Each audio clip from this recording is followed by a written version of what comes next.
So these are our presenters for today. I'll give everybody some time to introduce themselves as we move into each session. Some common acronyms that will be used throughout the presentation today. A lot of times in behavioral health, we tend to speak in acronyms and they just sort of become part of our everyday vernacular, but recognizing that.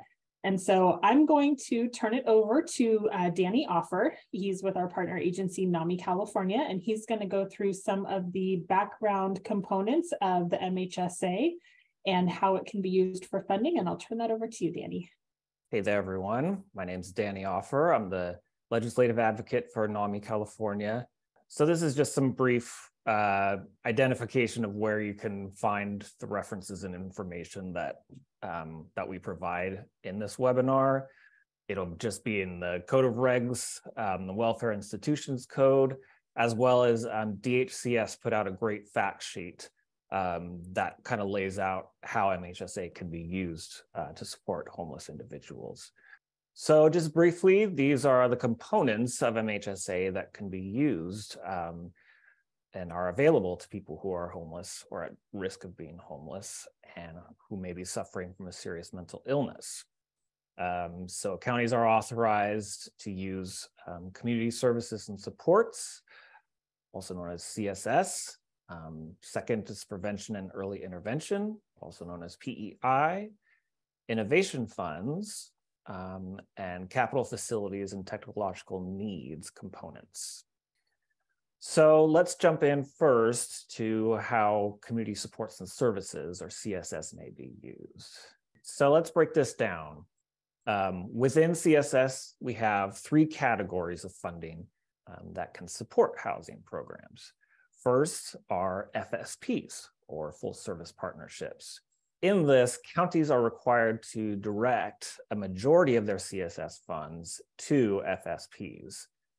People who are eligible for an FSP include those who are unserved or underserved and may be homeless or at risk of becoming homeless. FSPs provide wraparound, or what we call whatever it takes services to clients. Next, we have the general system development programs. And here, CSS funds can also be used to fund the GSD programs, which can include mental health treatment, peer support, or personal service coordination. And last, we have outreach and engagement. CSS can be used to fund outreach activities or programs that are intended to identify unserved people who may meet certain criteria in order to engage them in the mental health system so that they receive the appropriate services. Okay, so here we have the FSPs, or the whatever it takes services to clients.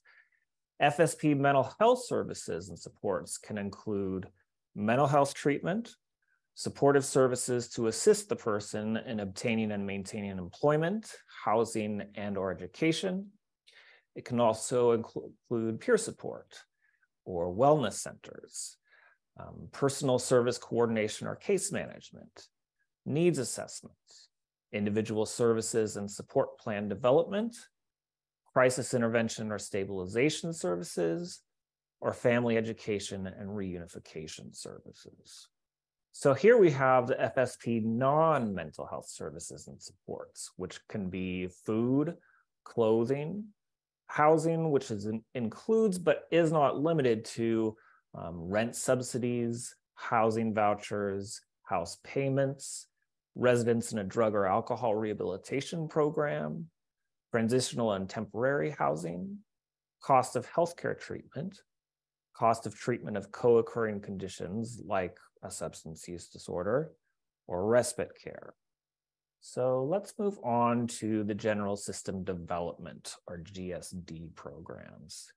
So CSS funds can also be used to fund GSD programs, which can include mental health treatment, peer support, and personal service coordination. These programs could include assistance in accessing housing and crisis intervention or stabilization services. And examples can include countywide housing specialist teams that provide housing placement services, crisis teams that provide linkage to county mental health programs. Additionally, under GSD, a county may transfer funds to their local government housing entity for a specific project-based housing program. Examples of these project-based housing programs could include rehabilitation of a hotel for short-term housing, purchasing a house for transitional housing, or construction of a building for master leasing of units. Okay, so let's get to outreach and engagement. CSS can be used to fund outreach activities or programs that are intended to identify unserved individuals who meet certain criteria in order to engage them in the mental health system so that they receive the appropriate services. Outreach and engagement funds can pay for food, clothing, and shelter, but only when the purpose is to engage unserved individuals and, when appropriate, their families in the mental health system, thus the outreach and engagement portion of this. Examples can include multidisciplinary teams that engage homeless, peer services, transitional age youth targeted teams, navigators. Outreach and activities include outreach to entities such as schools, tribal communities, public places such as streets and trails, jails, and hospitals. Outreach to individuals who are homeless and those who are incarcerated in county facilities. So then we have housing assistance. CSS funds can be used for housing assistance, which includes rental assistance or capitalized operating subsidies, security deposits, utility deposits, or other move-in cost assistance, utility payments, moving cost assistance, capital funding to build or rehabilitate housing for homeless, those living with mental illness or mentally ill persons who are at risk of being homeless. And housing may include short-term housing. Like an example could be getting a person a room at a hotel, and also transitional and permanent supportive housing.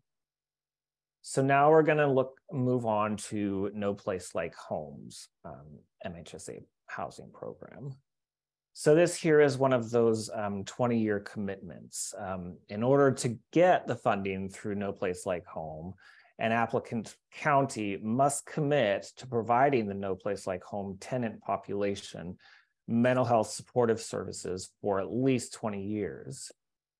And counties can use multiple funding sources to provide these services, including MHSA funding. The No Place Like Home program is dedicated to the development of permanent supportive housing for people who need mental health services and are experiencing homelessness, chronic homelessness, or who may be at risk of chronic homelessness. And under the No Place Like Home program, counties can use the money awarded to them to fund housing and subsidize extremely low rent levels. If a county is awarded No Place Like Home funding, then that program requires the following mandatory supportive services, which can be funded through MHSA, to be provided to No Place Like Home tenants. And these can include case management or peer support services, mental health care like an assessment, crisis counseling, individual as well as group therapy, and peer support groups. Some other services, substance use disorder services, such as treatment, relapse prevention, and peer support groups. Also support in linking to physical health care, including access to routine and preventive health and dental care, medication management, and wellness services. Benefits counseling and advocacy, including assistance in accessing SSI and SSP and enrolling in the Medi-Cal. And lastly, basic housing retention skills, such as unit maintenance and upkeep, cooking, laundry, and money management. So here are the No Place Like Home encouraged services. These include services for people with co-occurring mental and physical disabilities or co-occurring mental health and substance use disorders not listed above. It includes recreational and social activities, educational services, including assessment, GED, school enrollment, assistance accessing higher education benefits and grants, and assistance in obtaining reasonable accommodations in the education process. Also, employment services like supported employment, job readiness, job skills training, job placement and retention services, or programs promoting volunteer opportunities for those who are unable to work. And lastly, obtaining access to other needed services such as civil legal services or access to food and clothing. So this is just some historical info on a program that has since sunsetted, but the MHSA housing program provided funding for the capital costs and operating subsidies to develop permanent supportive housing for those living with a serious mental illness who are homeless or at risk of homelessness. In 2016, the MHSA housing program was replaced with the local government special needs housing program, which was intended to be a bridge between the MHSA housing program and No Place Like Home. Then, effective January 3rd of 2020, the California Housing and Finance Agency discontinued the special needs housing program. Now, while this is no longer in effect, this program created over 2,500 supportive housing units that were dedicated to individuals with serious mental illness. It used MHSA funds to leverage public, local, state, as well as federal funding to develop over 10,000 affordable housing units. And for each dollar that MHSA provided, the federal government provided $4.50. Private banks and nonprofit organizations provided $3.50. Locals provided $1.50, and the Housing and Community Development Agency provided $1. Okay, so now we're at Prevention and Early Intervention Programs, or PEI.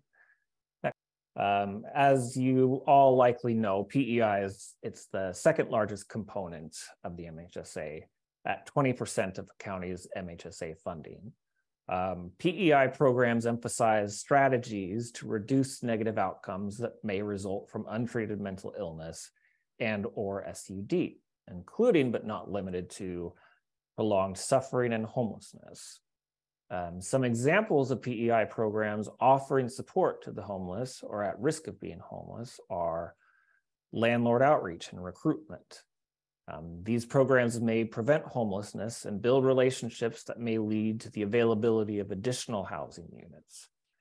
The county provider acts as an intermediary by providing support to the tenant and conflict resolution assistance with the landlord. There's also emancipated, and homeless TAY targeted projects, TAY being transitional age youth. And these projects identify, support, treat, and minimize the impact for youth who may be in the early stages of a serious mental illness.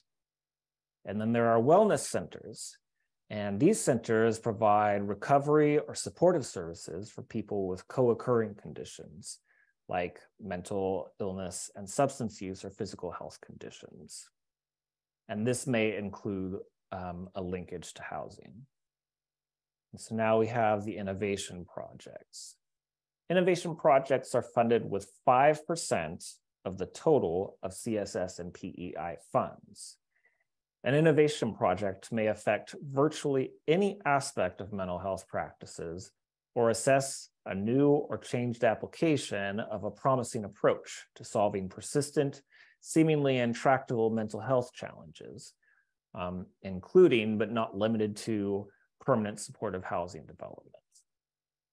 The primary purpose of an innovation project may be to increase access to underserved groups, which may include providing access through the provision of permanent supportive housing, or to support innovative approaches by participating in a housing program that's designed to stabilize a person's living situation while also providing supportive services on site. So capital facilities and technical needs projects. Next slide. A county can transfer CSS funds to the CFTN component, provided that the transfer does not exceed 20% of the average amount of funds allocated to that county for the previous 5 fiscal years. CFTN projects are meant to enhance the infrastructure needed to support implementation of MHSA, which includes improving or replacing existing technology systems and/or developing capital facilities to meet increased needs of the local mental health system. All plans for proposed facilities with restrictive settings must demonstrate that the needs of the people to be served cannot be met in a less restrictive or more integrated setting, such as permanent supportive housing. Examples of these include homeless shelters and navigation centers. So to sum up, MHSA funding can be versatile in its application to assist individuals with mental health issues at risk for homelessness or experiencing homelessness. It's important to remember that if a county is interested in using MHSA funding for such programs, every program must be reflected in their 3-year program and expenditure plan and annual update. And counties are required to partner with constituents and stakeholders throughout the planning and development process.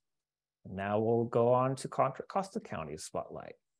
So my name's Adam Down. I'm a project manager with the Contra Costa Behavioral Health Housing Services team. And I'm Jennifer Brueggemann. I'm a MHSA coordinator and program manager with Behavioral Health Services Administration. I'm going to give a quick overview of housing services and our housing services unit in Contra Costa County. MHSA makes the largest component of it, of what goes on in what we call housing. And we think of housing broadly. That includes basically anywhere where there's a roof over a client's head, which isn't all MHSA, right? So that'll be that includes locked facilities through permanent supportive housing. And locked facilities not eligible by MHSA, but that's how we look at it. And the part of that is to be aware of the continuum. So in 2021, Contra Costa decided we needed, through advocacy through our community and internal discussions, realized we needed to more effectively manage our housing resources, more effectively track and follow clients as they progress through the continuum of housing services that we provide. So we established a housing services team. And again, this is looking at, really our goal is to, again, provide more effective oversight and fiscal management of our contracts and working with our providers. We really want to develop additional resources and partnerships, community partnerships, and really ultimately what this is all about is improving the supportive services that are being provided to clients, whether it's in their housing placement or how do we do that? We have our current staff includes a program chief, a project manager, which is myself, clinical supervisor, clinical staff, peer support workers. We're currently onboarding AOD counselors. And really those folks are managing placement really kind of once you get below that IMD level into any of the, whether it be the enhanced board and care, the smaller board and care, or permanent supportive options, and really kind of working with residents and clients throughout their time in those placements. We are providing case management at the scattered site housing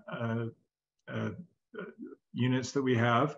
We did an innovation project a couple years ago that is still in process that provides CBSST groups to the small boarding care residents, and actually is also now working at one of our large boarding care facilities. It's been a really well-received program.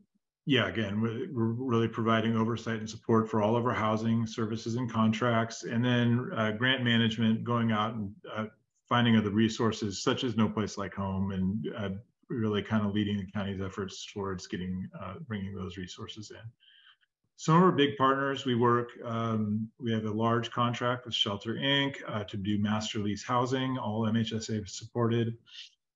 We work with community-based organizations who do some on-site services. We have our FSPs also involved in that. We work closely with our Health, Housing, and Homeless Services team, which is known as H3. In Contra Costa, we are organized with a separate homeless service division from our behavioral health division. So I don't know that that's always the case. I know there's different ways of structuring that. And the third partner would be our core teams, which are outreach teams for unhoused individuals. And those are run through our H3 program. But we end up working closely with them. They end up being gatekeepers, in particular where there's overlays of federal funding, and we need to work with the continuum of care. They end up being often the gatekeepers to getting on the coordinated entry list and things like that. Some of our new projects really around the sort of grant management piece, or grant management and resource development. No Place Like Home. We've currently been awarded a little over 40 units, and I guess they're still in the process of possibly some more of No Place Like Home units. Those are getting serviced, primarily planned to be serviced by FSPs. So FSP providers, contracted FSP providers will be providing a high level of the services, but also supported by our in-house county staff. We've been working diligently with our BCHIP and coordinating efforts with the Behavioral Health Continuum Infrastructure Project. We're embarking on the CCE preservation to really bring some resources to the board and cares badly needed, and that's being managed out of our housing services team. And we're really working on trying to support both with the CCE preservation and with internal funds to make the board and cares, to get them in a better spot financially. They play such a critical role in our system and are typically not funded in the way they would need to be. So we're really turning our eyes towards that. It's not all MHSA, but largely MHSA. This is 87 units currently of master lease housing. We fund 95 shelter beds in the county, really working with H3 through an MOU. That's our homeless service division. 304 beds board and care. That ranges from the large enhanced board and cares down through the 6-bed mom and pop type facilities. Approximately 23 units are provided through FSP and their own housing flex fund components of their contracts. Permanent supportive housing developed through Cal HFA. This is the MHSA housing program. This is SNA special needs housing program, the iteration that Danny had just described earlier. There's 52 units of those, of those types of housing. We work closely, again, those are often overlaid with the federal dollars. And so we work very closely with our H3 and our housing authority to, get the right clients in there through the coordinated entry system. We have 16 beds of transitional adult residential housing, 16 beds of crisis residential housing, which is something we're working on developing. And currently, actually, this is more than that. It's about 40 units of units were awarded through No Place Like Home. That's what this small housing team is really trying to effectively manage, really kind of look at it as a whole, both provide very specific services and then look at the picture as a whole. How are we creating a continuum? How are we creating flow through this system? And really developing the systems, the financial management systems, and data tracking, which is a little bit of a different thing than sort of a straight Medi-Cal contract that a lot of behavioral health services are really focused on, or agencies are focused on. So work in progress, and we keep growing with this, but this is what we're working on managing and hoping to grow from here. Okay, I'll pick it up here. Thanks, Adam. I'll just say a little bit about our MHSA planning process around housing. Other counties can probably relate to this, but when we do our annual community program planning process, which usually includes some combination of listening sessions and breakout groups, and we have a survey process that we use now, Housing and related supports are always in the top 3 on the list of priorities. And our stakeholders have really pushed us to look more strategically at our continuum of housing. So what is our inventory? Where are the gaps? What do we need more of? Really kind of looking at it that way.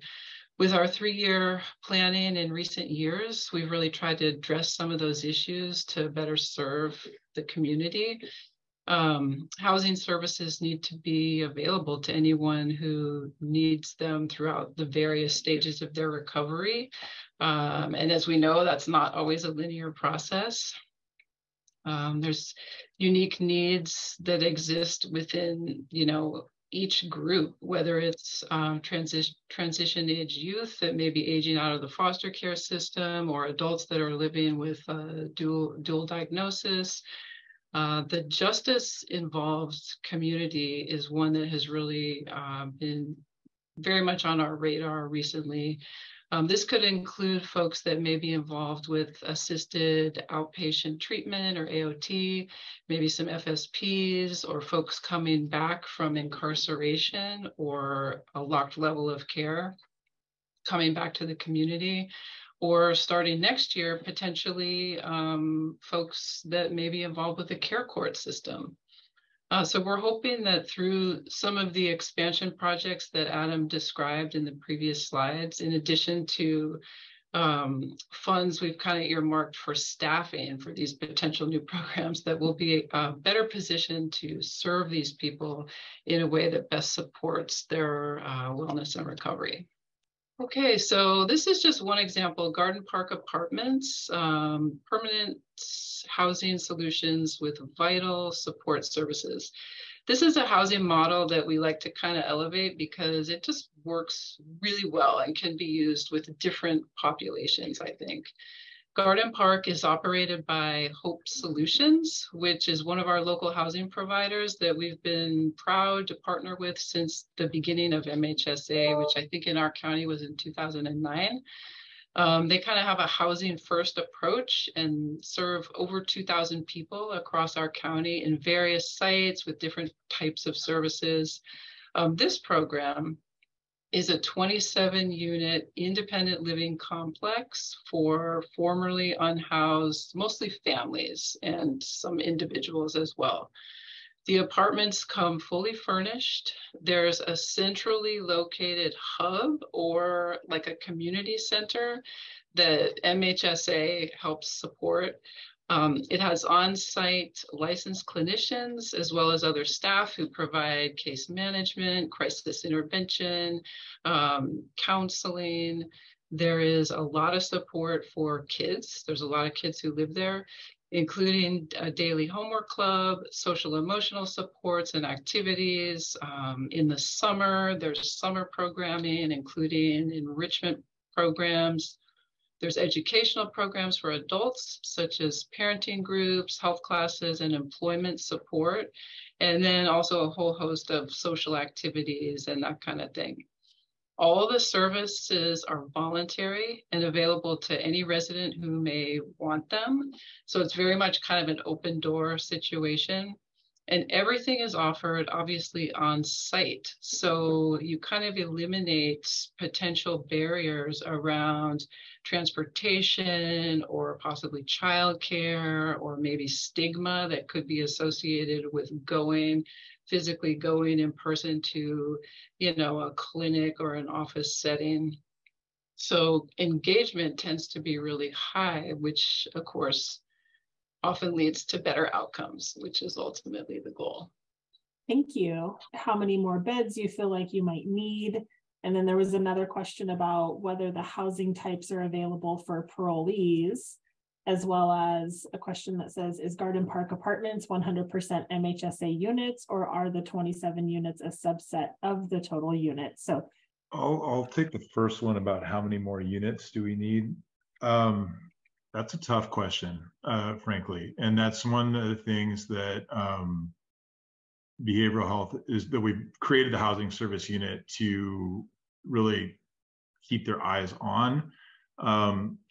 we don't have a good answer. We recently did an analysis regarding our sort of facility infrastructure needs, really out of the behavioral health continuum infrastructure program, but didn't necessarily look at permanent supportive housing in that in a way. I think that is probably a next step, is to really get a handle on it. I'll tell you this though, I think what we're seeing is a need at all levels, but in particular the levels we don't have. So more of this sort of like the shared housing models. We have permanent supportive housing, but we don't have, like a somewhat supported housing level. So I think we just need to I think that is kind of our goal at the moment, is sort of fill in this like options, because there's so many different kind of situations and variables with the clients that we're serving. And I think that's that's really kind of where we're focusing at the moment. Also, again, this is, like I said, part of why we've created this unit is to develop sort of our data systems around tracking so that we can answer these questions in a better way. Typically, our tracking has been around financial reporting or through Medi-Cal billing or something like that, which housing services, housing inventory, and placement and movement through housing is not necessarily caught up in the way we're normally collecting data. So that's something we're actually developing so that we can answer that question better. So I know that's probably an unsatisfying answer on that front, but it's really something that we're working on, spending a lot of time thinking about. And just real quick, the Garden Park question. No, Garden Park Apartments is not fully funded by MHSA. They have kind of a complex rated funding system. So MHSA is just one piece of it. And I'm excited to introduce the folks from Placer. So Sue and Amy, I will turn this over to you. I am the Behavioral Health Director here in Placer County. And I have Sue with me. She's our awesome MHSA coordinator. And before she was our MHSA coordinator, actually, she did work as an analyst in our housing programs as well. So she has a wealth of knowledge on this topic. And I'm just pretty much going to give a lot of the history about how we came to use our MHSA funds for housing in the ways that we do, and some of the things that I think we do that help support those actions. But then Sue will really give us the details on exactly those projects and how we're using them. Okay, next slide. Okay, so part of, I think, our success has been that this is a really high priority of our community. So using the community processes that we have in place, we've had engagement and partnerships with the housing and homeless provider continuum in addition to the behavioral health continuum. And I think part of the uniqueness of how Placer has things structured is that as a behavioral health director, we also have always had one of our managers be housing and homelessness focused. And she was actually, before we had a dedicated MHSA coordinator and Sue, we split the role of MHSA coordinator between her, who was the housing manager, and then a manager in our children's system of care, because we have a separate children's system of care. And so I think the fact that that responsibility was co-located with the housing manager, again, increased those opportunities for using it, kind of early on, finding ways to use MHSA to help with the overall fundings and supports for the clients in the ways that they need through this mechanism. And we also have really high level department level support. Our prior HHS director and our current HHS director both have a passion for both behavioral health and helping to be solvers of homelessness and using any kind of means we can to be supports to make things effective and successful. And just kind of knowing that if we work together, behavioral health with housing experts, we can have better outcomes and better services. So we had a lot of support. We've had a lot of collaboration with our housing authorities. We've always had our housing. We have two housing authorities, and one is within the Health and Human Services Department. So it's just one of my partners within our department. It has one, and then our other is in our city of Roseville. And we've had positive and strong relationships with both for many, many years. And we also have our continuum of care, like every county does, but we have two members that have voting seats that are from Health and Human Services, both myself as a behavioral health director, but also the HHS director. We sit on that. We're very much part of that leadership team, helping to solve the issues that we all have, but also taking that community. We've leveraged lots of different funding streams. So MHSA is just one, like it's never looked at as the solution. It's often sometimes used to get something going or, lift some operation costs off the ground, but then we do look for other types of funding and some more sustainable funding down the road, like having vouchers in place or billing Medi-Cal if that's appropriate, or whatever it is that we can do to add in to then reduce the reliance on MHSA. We definitely use strategies, but we don't shy away from using MHSA to get a project lifted off the ground that we know it has high community support and high need. And then we have both an internal and and a contracted full service partnership. And I think why this is important is to be able to leverage more of those CSS dollars on housing. We all know that we have to have a percentage. You have to have at least 51% of those dollars spent on full service partnerships. So being able to have large FSPs, being able to use MHSA dollars on all of the needs that those clients have, including on solutions for their housing, being able to pay board and care patches if needed, being able to pay subsidies for the FSP clients helps draw down the spending for the FSP side, which allows us to do things more system-wide with those CSS dollars. And so I'm going to turn the next slide over to Sue. So we have different models that we funded as well, as we saw with Contra Costa County. And one of our shorter term stay models is a respite care. It's similar to an emergency sheltering, but it really is up to a 28-day stay. And it isn't just anybody that comes off the street. We do have FSPs in there primarily. So you can actually see, this is a contracted service. They have a leased residential home, actually recently purchased. And then they have an on-site house liaison with peer supports, and we do provide county supportive services. So MHSA is paying for the staff of the housing and the operations, and we ensure that, getting back to that FSP percentage, 80% in this case is dedicated towards FSPs. So, and then at the next level of care would be our bridge housing. And we actually have some county operated space, in county owned space, I should say, 14 beds with our own staff, and people can stay anywhere from 90 days to 2 years. We have a CSA staffed by the county as well as embedded peers, and we provide supportive services. Individuals pay program fees ranging from $250 to $400 a month. And so MHSA in this case is paying for the staffing, and then we maintain ratios of 50% FSP to 50% GSD. Bridge housing, obviously we have the transitional housing we'll talk about next, but bridge housing can be typically a shorter length stay. So in this case, we do have that option for the longer term stay. And the intention here is to to exit somebody to a permanent supportive housing opportunity. Hopefully she'll be getting back on. I see that. Thank you, Natalia. I see you can hear me. So transitional housing. So this is strictly transitional. So this would be a 6 to 24 month stay. And we actually have 7 residential homes that are contracted out. And those are either leased or purchased by that contracted provider. They do have an on-site house liaison. Peer supports are part of those programs. And then we provide supports, or the contractor does, depending on the house. And then depending on also if the person is already wrapped with county services. So the program fees there are anywhere from $195 to $615 a month, depending on the program, depending on the individual's income level.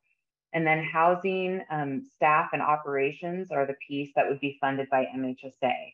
And then we try to maintain these strict ratios of how much is occupied by FSP versus our general system development. So that's why there's a range there. depending on the program. It might be a 50-20, or excuse me, a 50-50 split, but most cases, it's usually a 60-40 or a 70-30.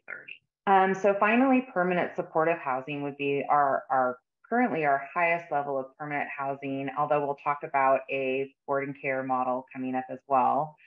So this is also with a contracted provider. We have one primary contracted provider, AMI Housing within Placer County, that actually we contract most of these services with. We do have another provider that does our emergency shelter.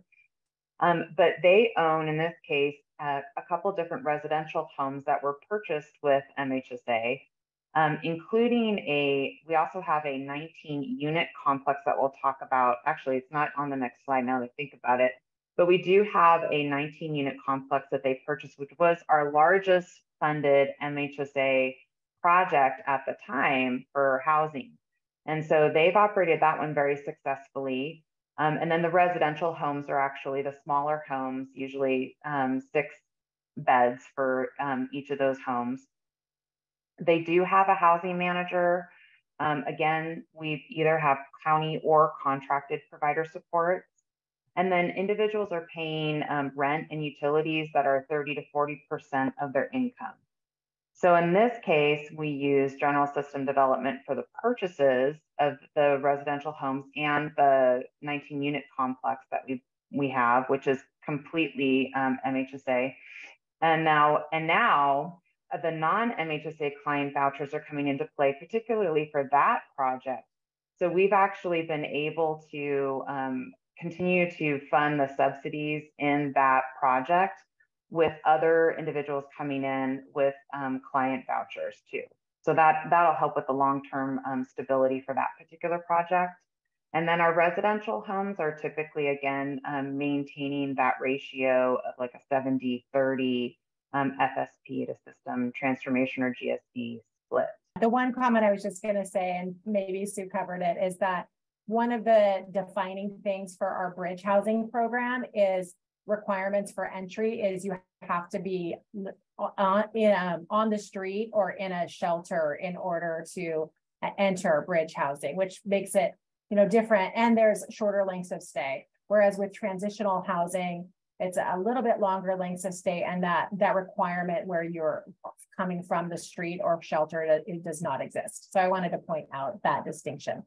2 of our larger projects that came in the last couple of years were affordable housing projects within Placer County that we've partnered with the developer on. And so on our own government campus, where primarily where one of our behavioral health buildings is located in Auburn, California, there was a 79-unit affordable housing project that was recently completed. They did work with us to apply for competitive and non-competitive No Place Like Home dollars.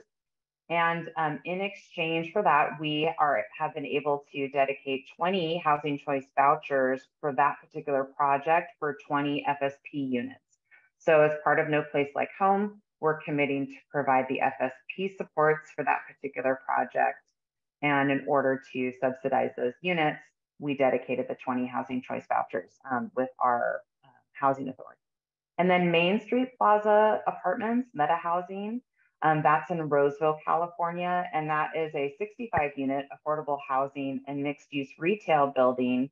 We invested in this case $1 million of GSD MHSA funds to purchase 10 dedicated SMI units. We also invested $250,000 of capital facility or CFTN funds so that we could have an area where supports that we could provide to those individuals that are in those 10 dedicated units, where we're able to meet with those individuals and provide supports. So that's a common area. And then in both cases, depending on who's occupying those units, that's either FSP supports from the county or through our community-based organization. So this kind of gives you a little bit of a breakdown. It might be a little bit hard to read of our overall housing continuum that we're continuing to build upon Amy's and our housing team have been doing an amazing job of actually bringing on a lot more units in the past year or two. And so you can see we have about 242 emergency shelter beds. Those currently do not have any MHSA funding associated with those. And then we have those rapid rehousing beds. Again, those are usually through our other sources of funding. But then we have the transitional, we have our bridge housing and our permanent supportive housing beds, most of which have MHSA funding involved. And so more recently, we have a board and care facility that's working to get off the ground.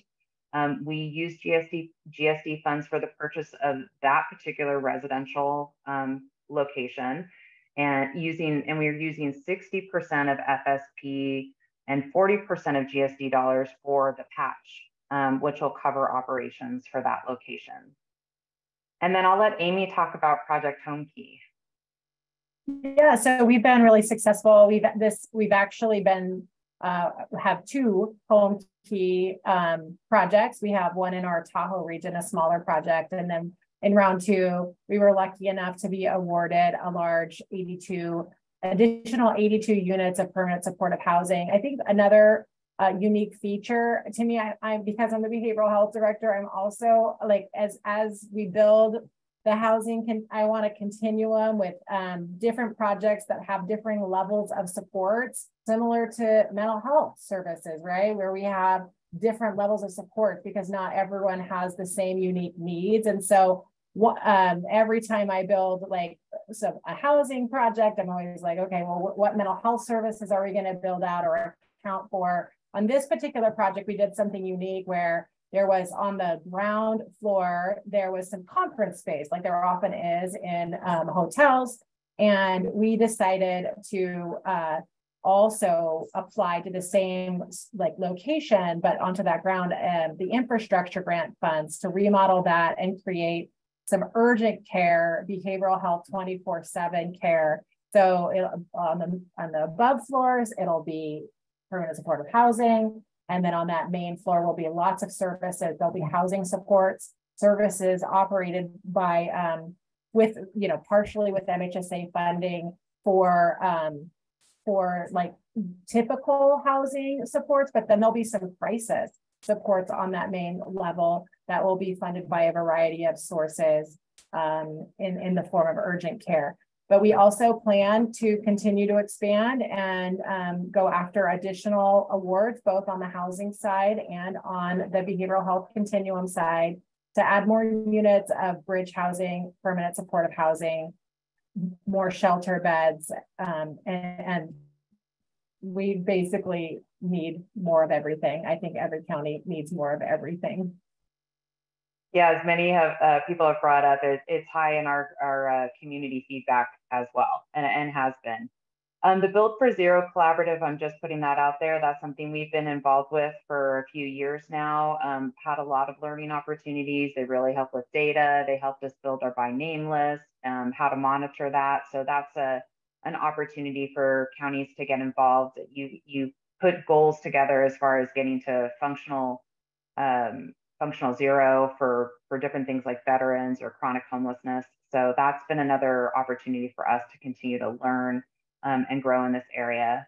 And I think Amy did mention that the continuum of care, that both the HHS and ASOC directors are voting members on our continuum of care. So they're very involved with our housing providers and the direction that our county is taking.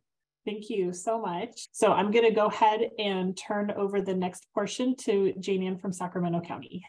I am Jane Ann Zachary. I'm a division manager with Sacramento County Behavioral Health Services. And I want to acknowledge Andrea Crook, who is our MHSA program manager, is also joining this afternoon, and Monica Roca Wyatt, who is one of our program managers, who's also been very involved in our work in the permanent supportive housing arena. So I just want to acknowledge that Sacramento too has worked in so many ways to support housing for our behavioral health clients across our service continuum in many areas similar to what the other counties have presented. But my presentation this afternoon is really going to be focused on our efforts in permanent supportive housing investments. Really working on permanent supportive housing since the first launch of MHSA. So going all the way back to our first MHSA 3-year plan, which began in fiscal year 2005 and 6. And we've been really blessed in Sacramento to have the support of our county leadership, which includes, of course, our behavioral health director, our department director, our county executive office, as well as our board of supervisors, our elected officials. We brought on a housing consultant early on in this work, and I think that was really instrumental in helping us launch and navigate where we just didn't know what we didn't know. And I will say that after 17 years of doing this permanent supportive housing work, it's still an absolute learning curve, but in a really exciting way. We've built a really strong partnership with our local housing authority. In the early years, we worked very closely with the Department of Mental Health, and I was remiss in not also adding DHCS to our partnerships because they certainly have an ongoing role. And then the California Housing and Finance Authority for their role in the MHSA housing program and special needs housing program.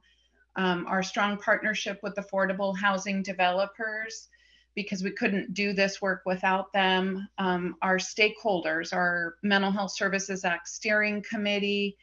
In the early years, we formed a special consumer housing group to really be sure we were getting that consumer input into what permanent supportive housing should look like through that lens. And then in Sacramento, we are very heavily contracted. At about 90% of our behavioral health services are contracted services. And so I really want to lift up the role of our contracted full service partnership providers as well, because they are really integral to the work directly with the clients at these affordable housing developments. So in the early years, we launched 8 projects between 2008 and 2012. As I said a moment ago, the work on these started prior to 2008, but 2008 is when our first affordable housing apartments opened up for lease up. Across those 8 projects, we have 161 dedicated apartments for our MHSA eligible clients. They were funded by a blend of our local MHSA funds, which we have transferred over to the Housing Authority. We call that our Building Hope Housing Fund. As I mentioned, the MHSA housing program and special needs housing program.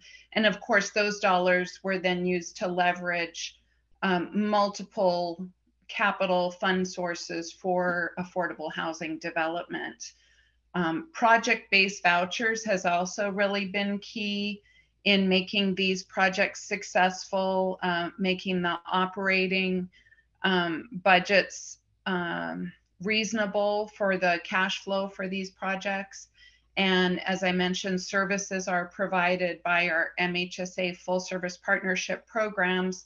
So these units are for those individuals who are living with serious mental illness or emotional disturbance. So adults, families, children and families, and they are also either homeless or at risk of homelessness.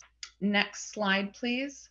So then we had a lull until 2020, and then things have really been popping in the permanent supportive housing arena for us. And we have been able to open another 3 additional projects with 75 dedicated units for our MHSA eligible clients. We were successful in applying for and being awarded for 4 out of 5 No Place Like Home projects, which will bring us another 174 dedicated units. We have been in negotiations and committed to partner on 6 additional projects, which are now in the pipeline, that will bring us another 122 dedicated units. Some of these projects are our Project Home Key projects as well. So that's been key in our success. Working with the Continuum of Care, who has also been a partner, and I think I was remiss in leaving them off the partnership slide, but certainly Continuum of Care has been a strong partner. And I want to really acknowledge Monica's work with them to really make the coordinated entry system and HMIS work for our behavioral health clients and population. So through all of these efforts, and we continue to negotiate and consider additional projects, it will bring us to over 500 permanent supportive housing units that are dedicated for our behavioral health clients.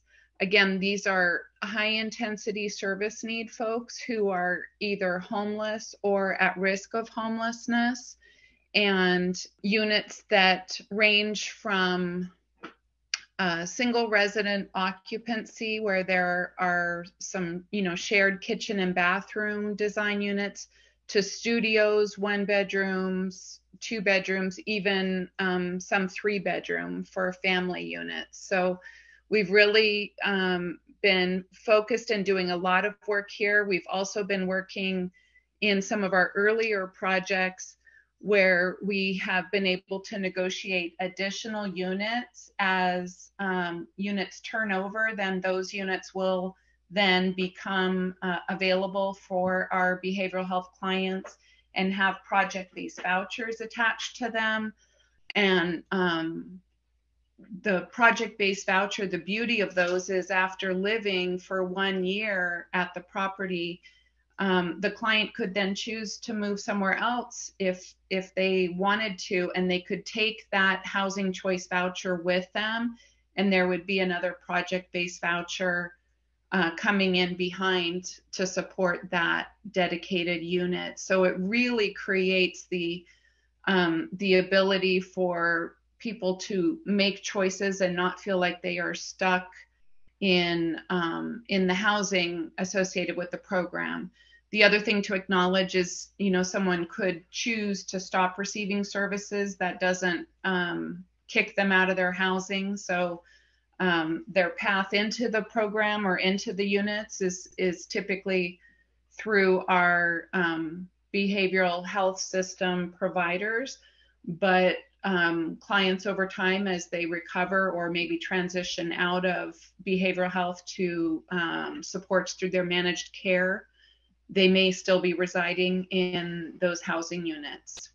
So our stakeholder process, we have a Mental Health Services Act Steering Committee. They are our dedicated advisory body for all things MHSA in Sacramento. They are the hub of our community planning work, but we also have community planning input across our system through a number of other advisory bodies. As I mentioned, we had a consumer housing group.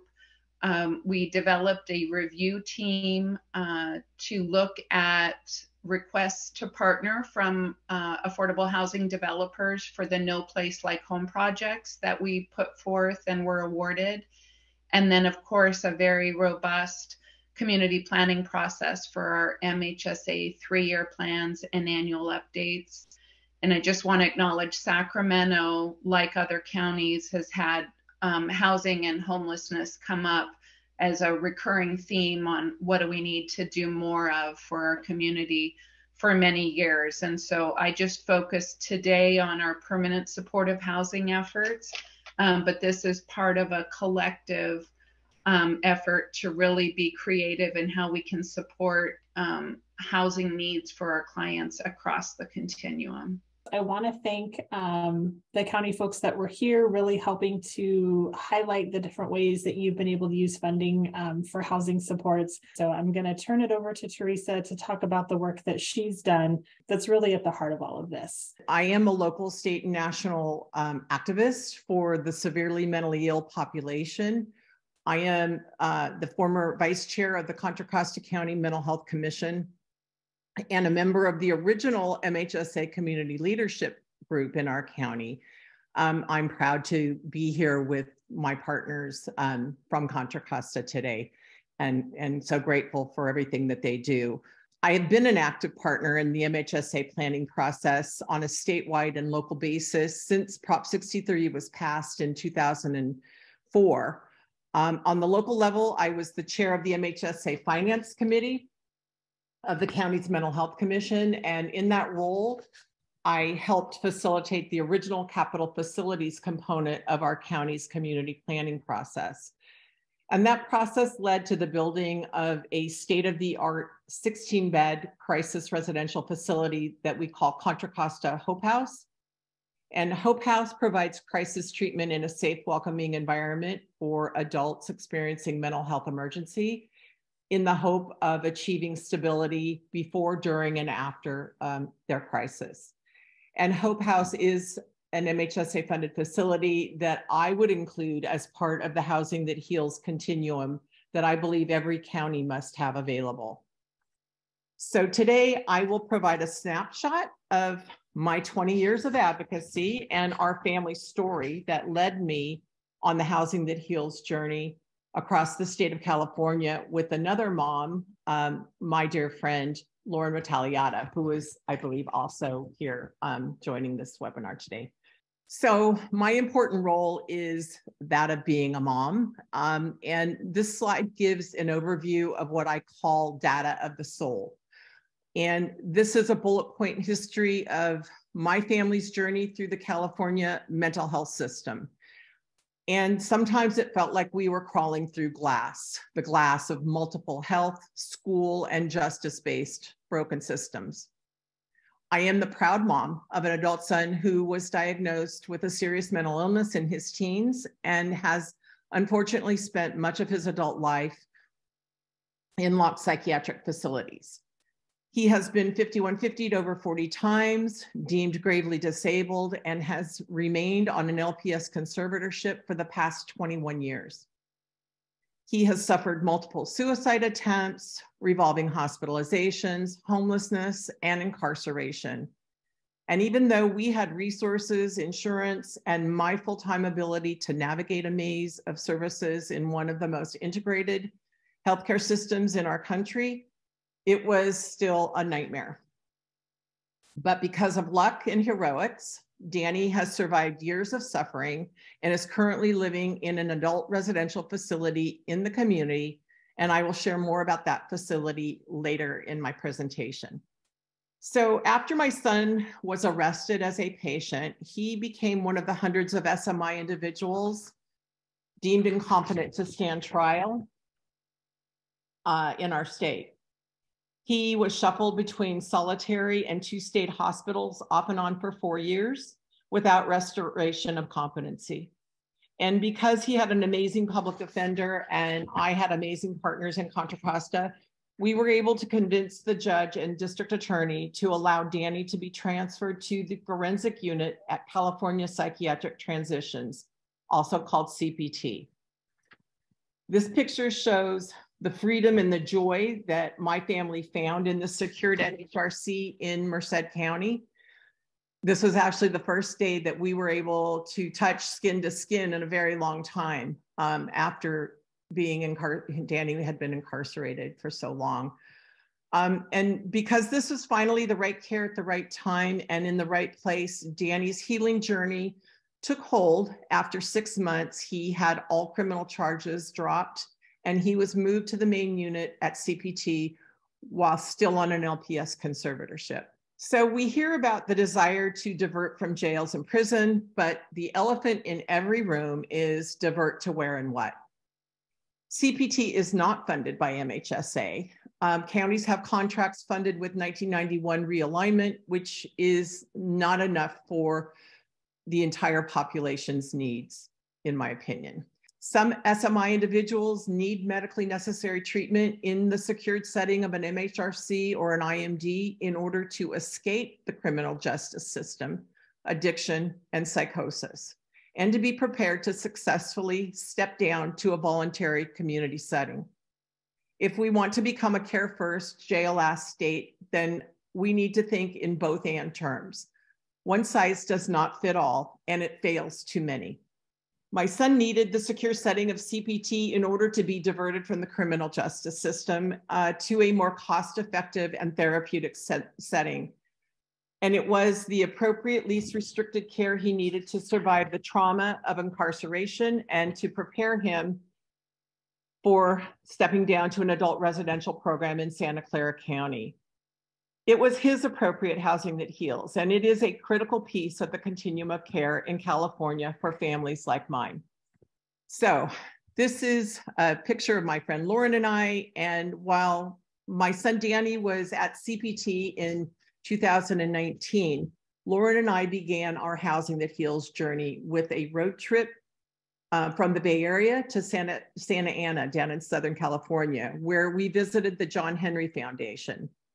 We were amazed at the serenity, stability, and quality of life provided at John Henry for those on the schizophrenia spectrum. We drove back to the Bay Area wondering if it would be possible to expand these type of programs in our public system, because we knew that the cost of homelessness, it can be estimated, up to 40,000 plus a year. And to incarcerate someone cost at the time was over 81,000 a year. We believed that it would be cost effective to replicate the John Henry type program that actually cost only 42,000, but for private pay families only. And so this type of program should not only be available to wealthier families that can afford it, but can and should be replicated and scaled for families like mine. So this slide shows all the facilities that we visited across the state before writing our Housing That Heals white paper that was released on Mother's Day in 2020. And our paper shared our research, our road trips, and reflected our vision of hope, health, and healing of our loved ones and our communities. We believe that California must expand the continuum of housing options in our state if we are truly going to provide the opportunity for recovery and care for all who live heroically with a severe mental illness. This was the promise of the Mental Health Service Act, and there are many promises still to keep.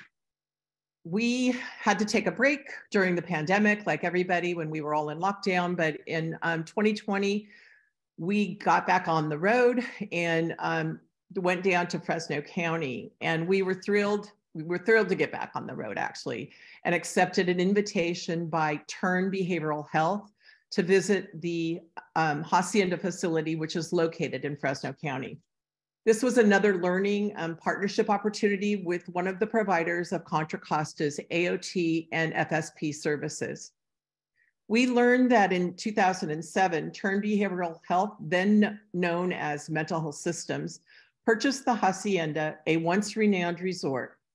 They transformed the abandoned resort into a comprehensive campus with many programs.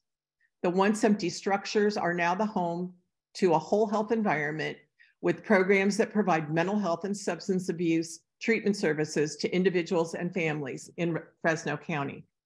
The redevelopment transformed empty structures, and by creating a comprehensive campus, including residential treatment center, permanent supported housing, an array of outpatient and community-based service, and it even includes an on-site pharmacy, which is amazing, really, truly incredible addition to this campus.